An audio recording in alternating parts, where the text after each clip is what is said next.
Amigas y amigos de Ávila TV, bienvenidos a tu podcast de cine Entre Películas. Hoy vamos a hablar de un género muy particular, de un género muy rico y sobre todo muy popular entre los cinéfilos. Pero antes les recuerdo nuestras redes, @Ávila TV Suena, por YouTube también tenemos Ávila TV.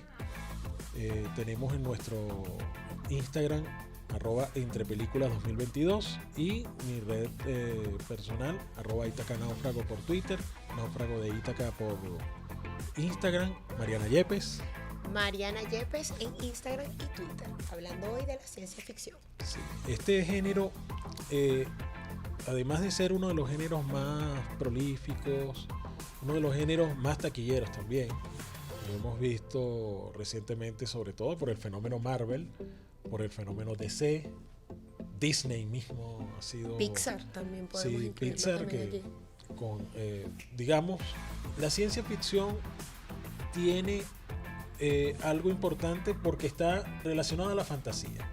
Los relatos fantásticos, si hay algo relacionado o está vinculado a los cuentos, a aquello que clásicamente conocemos como literatura, es todo lo que parte de, sobre todo porque irrumpe en cuanto a la imagen, en cuanto al sonido, a los efectos especiales, pero resulta que desde los inicios del cine hemos podido ver la ciencia ficción.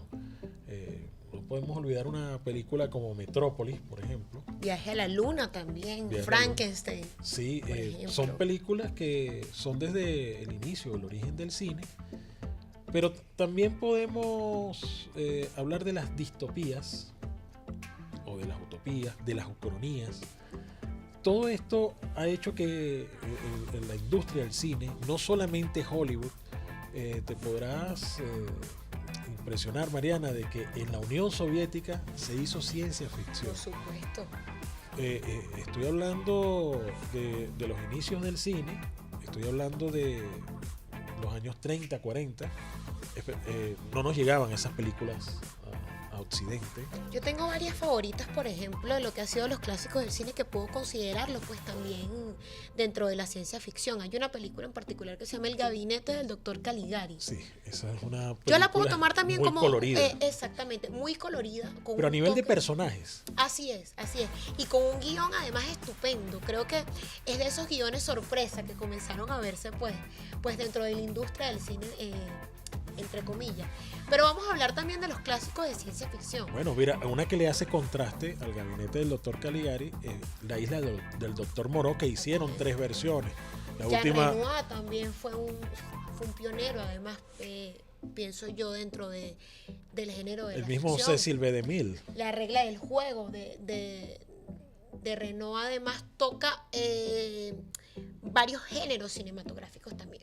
Pero dentro de los clásicos, un referente contundente dentro de la ciencia ficción para mí es Georges Méliès. Sí, uno de mis favoritos, porque Viaje a la Luna.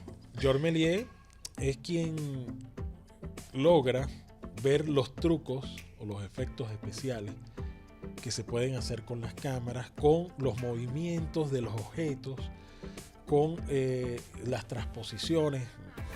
Uno puede tener un objeto cercano y hacerlo ver por la cámara como que es un objeto gigante cuando no lo es. Eso me recuerda a una gran película que era La increíble historia del hombre que se encogió.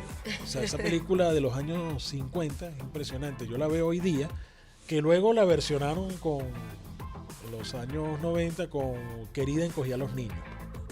Es como una versión moderna de esta clásica película donde hay un hombre que pelea con una araña.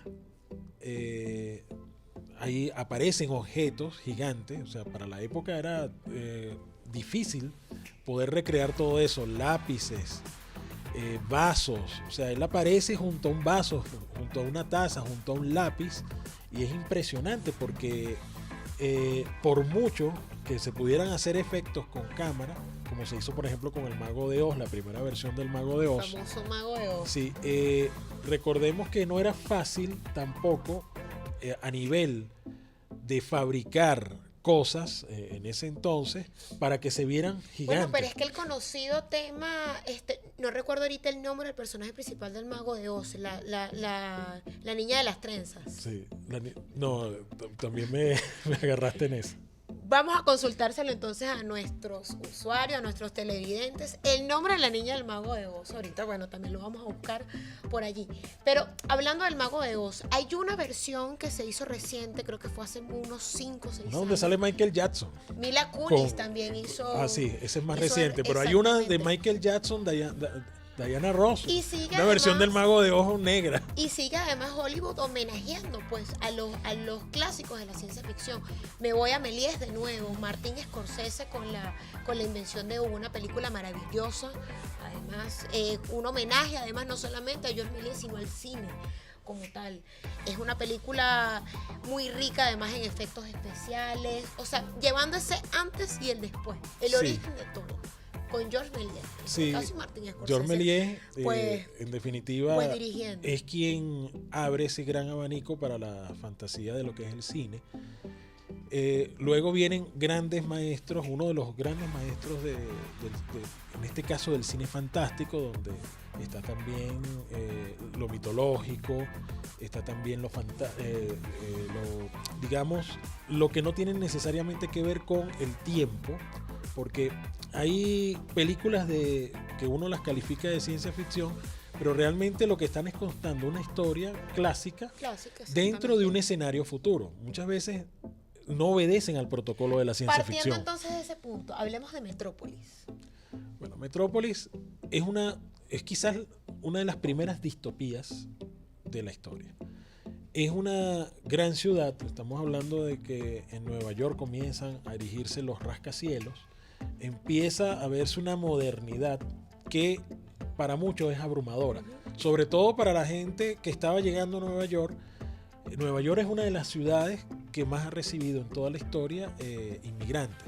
Entonces imagínense estos inmigrantes que venían de estar en grandes campos, en grandes sembradíos en Europa, y luego se encuentran con aquellas estructuras que para la época todavía se le llaman rascacielos, aquellas estructuras que ellos veían, edificios que tenían 20, 30 pisos.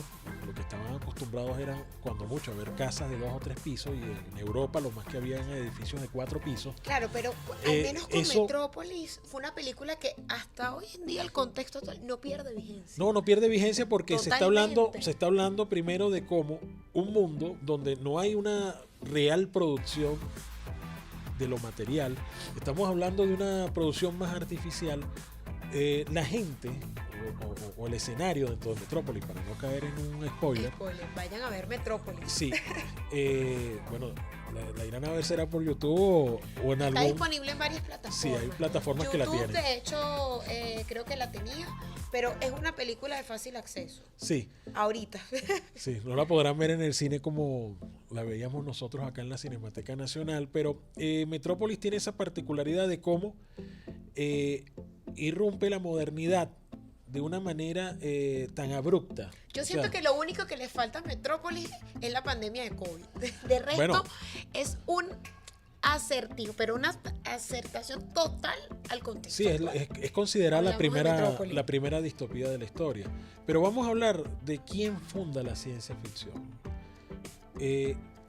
A quien se le considera el fundador de la ciencia ficción desde lo literario, y luego por eso llega a ser un digamos, género tan importante y tan popular dentro del cine, es nada más y nada menos que Mary Shelley.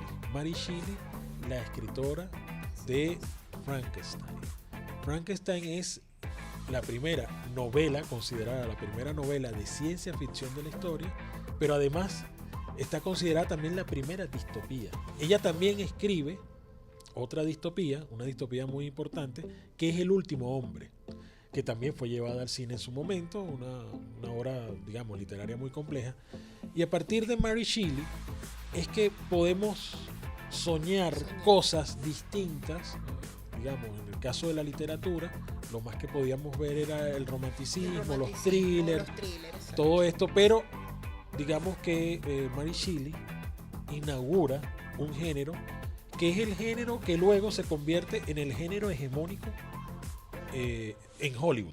Para no decir, porque no podemos decir que la ciencia ficción, todo salvo dentro de la algunos industria, casos, exactamente. sobre todo algunos casos como el cine europeo, que es tan rico y que es también tan prolífico, realmente es en el caso de Hollywood donde la ciencia ficción adquiere ese rol protagónico, ese rol mega taquillero. Bueno, y vemos... Es la taquilla garantizada para Hollywood. Sí, el género de ciencia ficción, es sin la lugar a taquilla dudas. garantizada entre comillas, porque hay películas de ciencia ficción que han sido un desastre. Te voy a poner un ejemplo.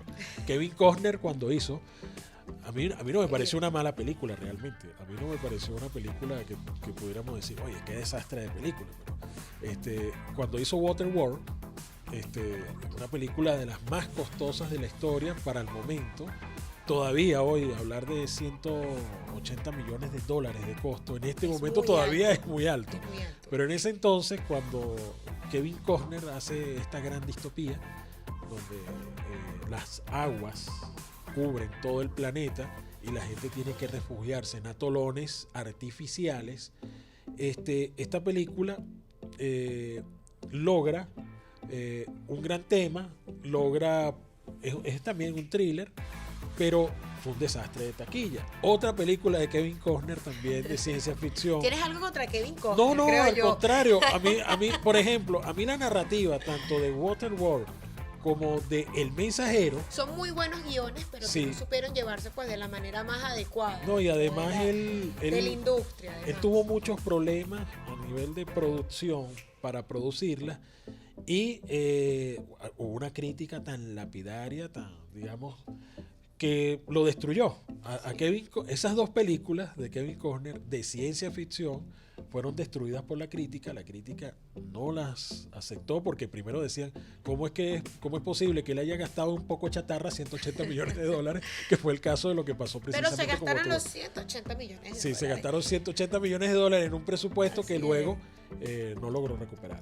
Ese fue uno de los grandes fiascos de la ciencia ficción llevada al cine. Pero también podemos hablar de los casos más taquilleros, de los casos que han recaudado más dinero, que ha sido DC y Marvel. Háblame de DC.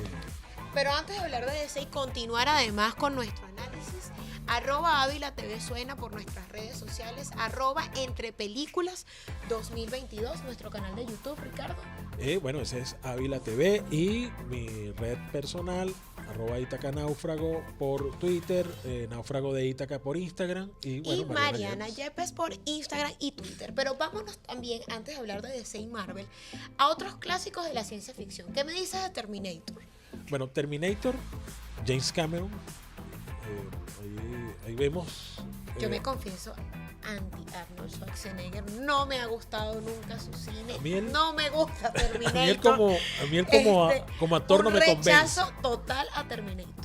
Pero podemos hablar del relato. En este caso, Me voy vamos a hablar Matrix de la... si hablamos de relato. Bueno, pero el relato de Terminator es un relato interesante, un relato donde hay una gran transposición de tiempo, donde están estos elementos fantásticos que vemos uno en el Terminator 1, vemos unos efectos especiales. Es la que no más o tan- menos rescato yo, Sí. Terminator 1, pero Pero fíjate, la 2 es la que tiene el aspecto más filosófico. Y cuando digo que tiene el aspecto más filosófico es porque el niño, más en este caso, romantizado, pienso en yo. este caso Edward Furlong, que es el que hace el hijo de Linda Hamilton en la película, que por cierto era la esposa de James Cameron. Qué casualidad. Sí, Linda Hamilton hace una gran actuación, déjame decirte, me encanta. Rescato esa actuación de Linda Hamilton. Vayan a ver Terminator entonces y hablamos por nuestros comentarios en las redes Pero no sociales. vean Terminator 3. Por favor. Eso sí porque eso es lo peor que se ha hecho en la industria del cine. Pero- Hablemos entonces de dos teams. Pero vamos a- Consultémonos en las redes sociales. Team Terminator y Matrix. Sí. Que vote la gente entonces por cuál de las dos. Matrix es incomparable.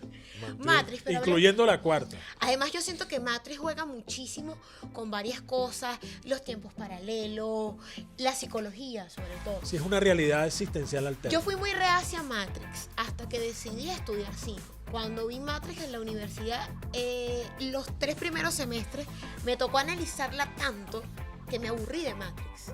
Hasta que la vi con más calma, dije, wow. O sea, Pero Matrix tiene un metarrelato. Incluso muchos dicen que cuando inició Matrix, a pesar de que ya existía a nivel teórico y a nivel de académico el término metaverso ya se usaba. Bueno, lo podemos ver incluso mucho antes en los cómics por supuesto, todo el tema de los cómics de Stan Lee, donde sí se habla del metaverso y de todo esto, pero como películas es quizás, bueno, hay que recordar Tron habla de un metaverso. En este caso, Matrix es una de las primeras películas en mostrar profundamente el metaverso. Catapulta todo Sí. el tema A pesar de que no se nombra la palabra metaverso, Exacto. hay un gran metaverso allí. Y esa realidad existencial alterna, esa realidad paralela, tiene que ver incluso con cosas como el budismo, como aquel texto sociológico filosófico Totalmente. de Jean Baudrillard que Ujú, sale Jean Baudrillard. referenciado en la película, que se llama Simulacro y Simulación, donde lo que vemos nosotros actualmente como vida es eso, una simulación. Es algo que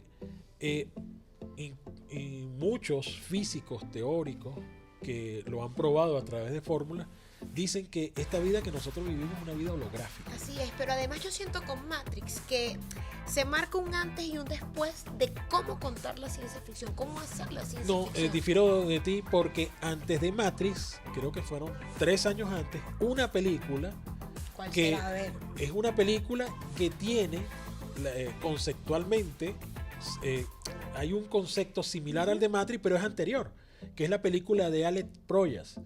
Esa película muestra que hay otro metaverso donde hay unos personajes que están como controlando todo, pero son personajes que también están relacionados a lo cibernético, que es la película Dark. No sé si llegaste a verla. Esa película es protagonizada, entre otros, por Kiefer Sutherland, y hay una aparición de este actor recién fallecido que ganó el Oscar por el beso de la mujer araña, William Hurt, que también sus últimas apariciones. Yo me quedo con Matrix. Pero particular. esta película de Alex Proyas, que es de la que te estoy diciendo, Ujú.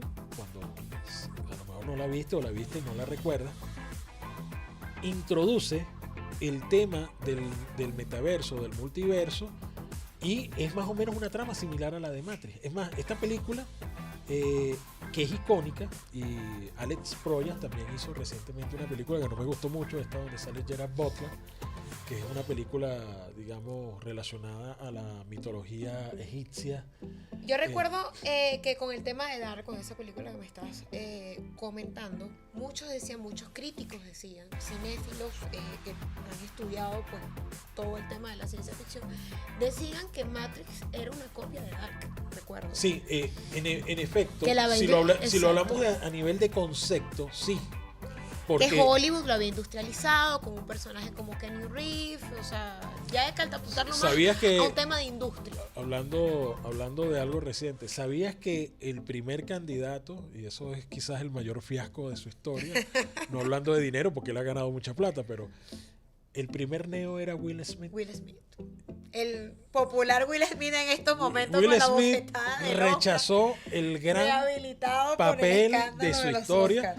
pero sobre todo porque se fue a hacer uno de los más grandes fiascos que ha tenido Hollywood, Wild Wild West. Bueno, O sea, una película que no tiene ni pies ni cabeza, está tan mal hecha porque se gastó un dineral en esa película, se gastaron un dineral pagándole a Keanu Reeves, perdón, a Will Smith, Will Smith. por hacer ese papel tan intrascendente y dejó de pasar a Uno de la los fiascos historia. de la carrera de Will Smith dejó de pasar a la historia por haber hecho Matrix. O sea, solamente haber hecho Matrix eso iba a borrar por completo que él hizo El Príncipe del Rap. Que a mí me Ahora, encanta. a mí también me encanta el Príncipe del Rap, por supuesto. Ahora, hablemos también de Mad Max. A mí me encantaron todas las Todas. versiones que se han hecho hasta ahora. Todas.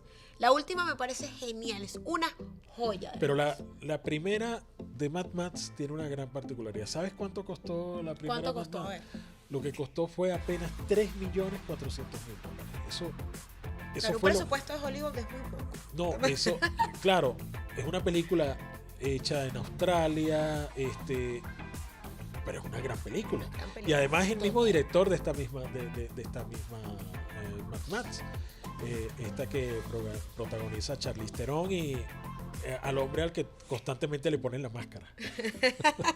Además, que es Tom hablemos Hardy. también del efecto mariposa, Ricardo. Mira, una película bellísima, una Preciosa, película una de mis inclusive películas favoritas, que además. a mi juicio, y ya nos queda poco tiempo, a mi juicio es una película que pasó por debajo de la mesa Totalmente. porque tiene un gran relato, es una película que es profunda, que tiene buenas actuaciones. A mí Aston Kutcher no es un tipo que me cause, digamos, o sea, pero era verlo en otra faceta. pero con el sí, efecto y además lo mariposa. vimos produciendo porque él es Claro, el productor él de la es el película. productor de esa película. Y es una película que está hecha para reflexión. Es una película hecha incluso para uno autoexplorarse. Es una gran película, ¿no? A mí me parece que es una película, hasta la crítica fue lapidaria con esa película cuando Totalmente. yo estuve viendo realmente el aspecto técnico de la película y Es es una muy buena. película muy bien realizada, Un muy buen bien guión, redondita. unas buenas actuaciones. La actuación de él una es buena, Exactamente, no podemos una decir- buena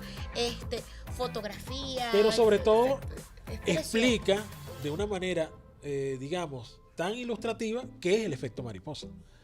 Total. Sobre todo porque no es un concepto fácil de uno digerirlo y lo digiere a través de una, para mí, gran película. Bueno, dentro de la ciencia ficción, muchísimo de qué hablar. Por ahora nos despedimos. Recuerden seguirnos en todas nuestras redes sociales. @Ávila TV Suena, nuestro canal de YouTube. Nuestro canal de YouTube es Ávila TV. Entre Películas 2022, mis redes personales, @Mariana Yepes por Instagram y Twitter. @Ítaca Náufrago, Náufrago de Ítaca por Instagram. Y vamos a tener nosotros otras discusiones que se van a relacionar con la ciencia ficción. Este es un programa donde hablamos generalmente del género, pero más adelante iremos a abordar películas en específico y que incluso vamos a ver qué hay detrás de esa historia de ciencia ficción que seguramente es una historia muy vigente. Todo esto sin spoiler. Será hasta una próxima ocasión.